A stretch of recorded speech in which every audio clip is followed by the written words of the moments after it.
Hey guys, today I'm back and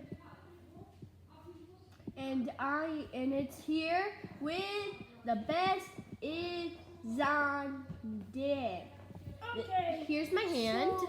No. You're not supposed to do that. I'll cut the video if you do it next time. No, I'm just kidding. Just kidding. I'm serious. I will cut it next time. I swear. What do you mean cut? End the video. And then upload it or no? No, I'll restart it. Okay, sure. And then okay, guys. So yeah. So guys, we're gonna be continuing. I survived 400 days of hardcore Minecraft, the hardest Minecraft in the world. Let's start. This guy literally survived. A hardcore Minecraft. One mistake and you cannot respawn.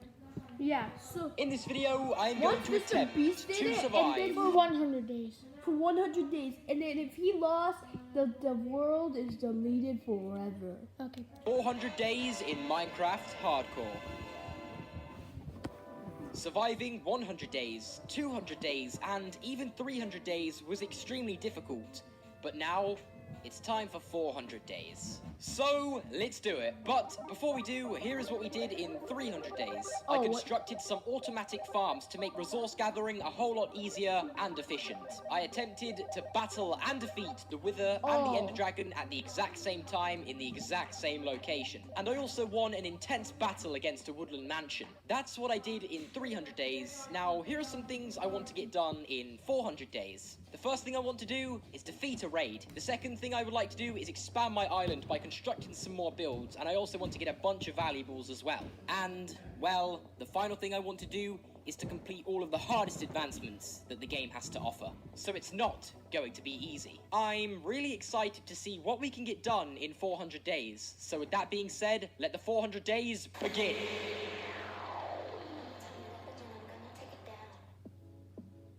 Our adventure picks up right from where we last left off. It was day I thought he was gonna 301, start and I from was 1 back on to- the island. to And like usual, the 400. first thing I decided to do was go check on my cows. I wanted to see if they were doing okay. And, well, they were super excited to see me back. But I couldn't help but It didn't notice look like one of the it. cows seemed just a little bit unhappy, so I knew what needed to be done here. I obviously needed to build a Christmas tree on the island, a small decoration that would only take a small amount of resources to construct. So that's when I got all of my tools together and went out to collect all the resources I would need. I would only need some basic resources like leaves and some wood, but after I collected all of that, it was time to build this Christmas tree. 302 days. Look at that. This guy's pretty good at Minecraft. Minecraft. Minecraft. Oh, that upside down. Oh, that's his Christmas tree. I think that's a Christmas tree. Yeah, it is a Christmas tree. They're even playing Christmas music. I got candy cane. It was Oh, complete. I didn't Christmas see tree that on was the a island. candy And that's cane. not the only thing that was Oh. on the island. There was a brand new guest as well. This Snowy the Snowman. Snowy the Snowman wasn't the usual guest. He enjoyed dancing around the jukebox and even talking to the cows. But one day, Snowy the Snowman told me that he had to go back home. I was slightly confused and I had a few questions. I simply asked him one question. I asked him, where would he be going back home to?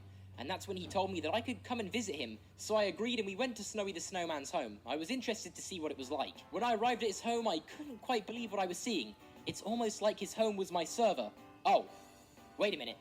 That's because it is. So, you know what that means? If you want to experience the Christmas update on my server right now and even meet Snowy for yourself, you can by simply joining my server. If you do manage to find Snowy, make sure to tweet me a picture at my Twitter or even post it in my Discord. But anyway, if you guys do join the server, there's a bunch of awesome events coming up that I'm sure you guys will be Oh, I interested create my own in. But Discord. let's head back to the island. By day 308, I realized that if I was going to survive another 100 days, that I would need to get some stuff done. And the next project I had in mind was the Enderman farm, which would generate enough Enderman for infinite XP. And infinite XP means infinite enchanting. And at this point in the game, that would be needed.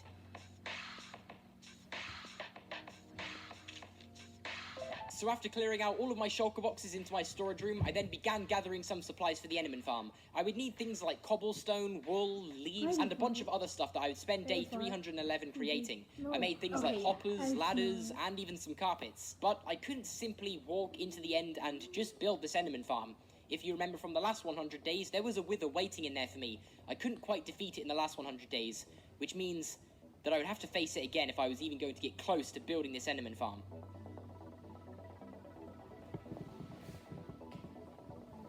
So that's when I spent day 312 preparing all of the potions and golden apples necessary to defeat the wither.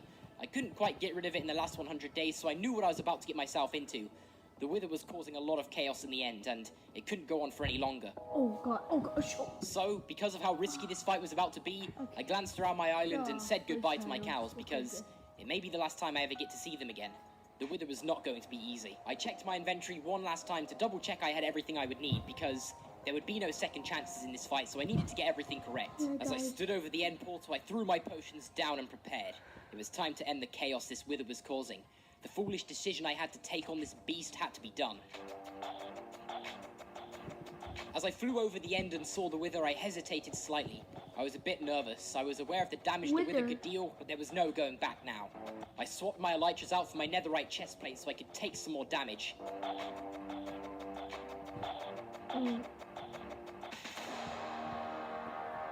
Oh god. My first arrow connected with the wither. It was onto me. It was only a matter of time before it would start dealing some melee attacks, so I knew I had to stay fast on my feet and be accurate with my shots. No. Oh yeah, I should have told because of the health. He's in poison. It was too fast for me, and the worst of it all is it could regenerate after every bow shot I hit it with. Yep. But I knew if I could get it down to half health, that it would start lunging at me with some melee attacks. And my sword paired with my strength potion, the wither would stand no chance. I dealt some serious damage with my sword attacks. That's a lot of damage. And there it was. With the Nether Star in my hand, I was victorious. And I could now build the farm that I so desperately wanted.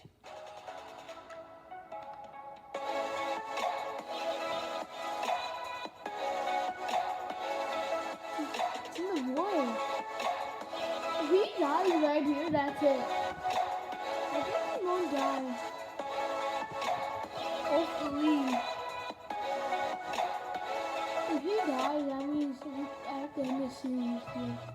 No. By day 318, I had fully finished constructing this Enderman farm. I was so excited to get all of the XP because the XP would all be going towards my brand new bow and arrow. My bow and arrow was good, but it wasn't good enough. I wanted to get things like power 5 and infinity as well, so then I wouldn't have to worry about getting arrows anymore. So after some time, I got level 80 and decided it would be best if I head back to my base and start enchanting the bow. I crafted a bunch of different bows and gave them all separate enchants, so then I could combine all of the best bows together, and as a result, I would have a really good bow and arrow in my possession. Yeah. After combining some bows together and doing some enchanting, I got an Unbreaking 3, Power 5 Infinity Bow. I was very happy with this. But up until day 321, I hadn't done too much building. I had so much creativity, so I decided it would be time to start working on my next build. This would be an armory, a place where I could showcase all of my best stuff, including pickaxes, armor, tools, and even some swords as well. So for the next few days, I decided to get a bunch of resources, including cobblestones, some spruce wood, and even some sand to help make concrete. 230 days, we're gonna make this part too. Yeah. As the sun was beginning to set, I decided to put all of my shulker boxes down and get ready for this build. Ah! Yeah, cover. 2, 1. Yeah. But then, something unimaginable happened. 3. Just when I thought I was done with battles, another one emerged in front of my eyes. Pillagers, standing on the top of my storage room. I did want to defeat a raid somewhere in 400 days, but I didn't realize it was going to be this early. As I defended my island from these evil pillagers, I was awaiting the raid's arrival. With villagers directly under my island, the raid was going to begin straight away after I was done battling these foes. After defeating them, I was given a curse, which then proceeded to start a raid. I obviously went down to check all my villagers were okay, and they weren't. They were running around, completely scared, not knowing what to do. I went through all my chests and I had to do some last-minute preparation by getting all of my strength potions. It was time to defeat this raid once and for all. I couldn't let them get anywhere near my villagers. After drinking a potion, I went to the top of my base and glanced over at an island nearby. They were here. For the first wave of the raid, I was able to keep a good distance and bow and arrow all of the enemies. This was just the beginning. The raid was about to get a whole lot worse. And if the raid wasn't already challenging enough, I was doing it during nighttime as well, which means I wouldn't only be facing pillager foes, I would also be facing the dangers of the night, such as zombies, spiders, and even creepers. The second wave of the raid wasn't actually that difficult. I was able to get rid of it pretty quickly, but there was another wave incoming. But this time, it was on my island. And if the raid was able to get down to all my villagers, I would lose every single one of them. And not only that, all the trades I've worked so hard for would be gone. The next wave was inbound, and once again, they were on my island. But this time, there was even more creatures than before. Some of them would require more skill to take out. So for this reason, I got high ground on a tree on my island, and I was able to just bow and arrow down onto the enemies. Even though a raid isn't the best thing to happen, and it's not the easiest thing, I was still happy that it was happening, because I was able to get a bunch of Totems of Undying as well. But I was hoping later in the raid there'd be many more Evokers to come, so I could take them out and get even more Totems of Undying. The only thing I had to make sure was not only me, but also my villagers remained safe during this raid.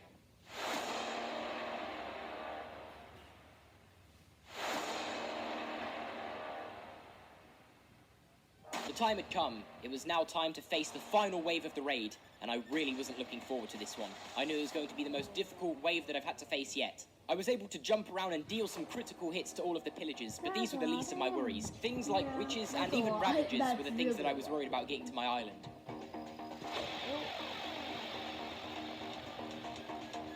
And luckily there was another evoker as well that was trying to head to my island, but I was able to take it out and get another Totem of Undying in the collection. I was struggling to find the last raider, and I searched absolutely everywhere, but then I went over to a nearby mountain and found the pillager just standing there. And after taking the final pillager out, I heard this noise. A noise congratulating my success of battling off a raid. After the raid, I went to check on my villagers, and they were super happy to see me because I was actually given Hero of the Village once I defeated the raid, which would mean all of my villagers gave me discounts. But I really wasn't looking to do any trades, so they just chucked cookies and pumpkin pie at me. But I'll take it. And not to mention, that pumpkin pie was pretty nice if I do say so myself. I opened up my shulker box and saw that I now had 5 Totems of Undying in total. But now the raid was out of the way, I could finally head back over to doing what I was doing before the raid even started in the first place. And that was building my armory.